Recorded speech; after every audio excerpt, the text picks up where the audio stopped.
আসসালামু আলাইকুম। আমরা অনেক সময় টিকটক অ্যাকাউন্ট খুলে থাকি।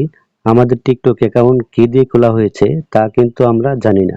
অনেক সময় আমরা টিকটক অ্যাকাউন্ট খোলার পরে কি দিয়ে খোলা হয়েছে, নাম্বার দিয়ে নাকি জিমেইল দিয়ে নাকি কোন নাম্বারে টিকটক অ্যাকাউন্ট খোলা হয়েছে তা আমরা চেক করতে পারি না। যারা এই সেটিংটি চেক করতে পারেন না তাদের জন্য এই ভিডিওটা, তাই ভিডিওটি সম্পূর্ণ দেখবেন। এই কাজটি করার জন্য আপনি সর্বপ্রথম টিকটক অ্যাপসে ক্লিক করবেন।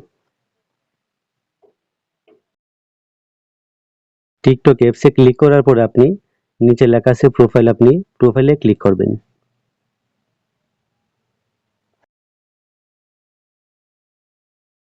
তারপর উপরে লেখা আছে থ্রি লাইনস, আপনি এখানে ক্লিক করবেন। তারপরে নিচে লেখা আছে সেটিং এন্ড প্রাইভেসি, এখানে ক্লিক করবেন।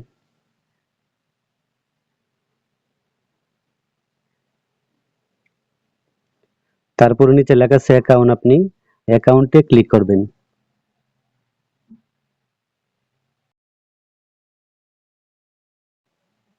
তারপরে উপরে লেখা আছে অ্যাকাউন্ট ইনফরমেশন, আপনি এখানে ক্লিক করে দিবেন।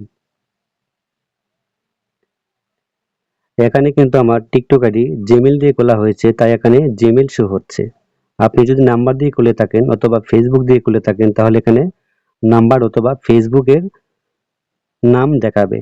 আমি যেহেতু জিমেইল দিয়ে টিকটক অ্যাকাউন্ট খুলেছি তাই উপরে জিমেইল শো হচ্ছে। তারপর আপনি এখান থেকে নাম্বার এড করে রাখতে পারবেন। উপরে লেখা আছে ফোন নাম্বার, আপনি এখানে ক্লিক করবেন। তারপর এখানে আসার পর আপনি এখানে নাম্বার এড করতে পারবেন। নাম্বার দেওয়ার পর আপনি ভেরিফিকেশন কোড দিতে হবে, তারপরে কিন্তু আপনার টিকটকের নাম্বার এড হয়ে যাবে। আপনি জিমেইল দিয়েও লগ ইন করতে পারবেন, টিকটক আইডি এবং নাম্বার দিয়ে আপনি লগ ইন করতে পারবেন। তো এই ছিল মূলত আজকের ভিডিও। যদি ভিডিওটি ভালো লাগে চ্যানেলটি সাবস্ক্রাইব করবেন, ভিডিওতে লাইক দিবেন। সবাই অনেক ভালো থাকবেন।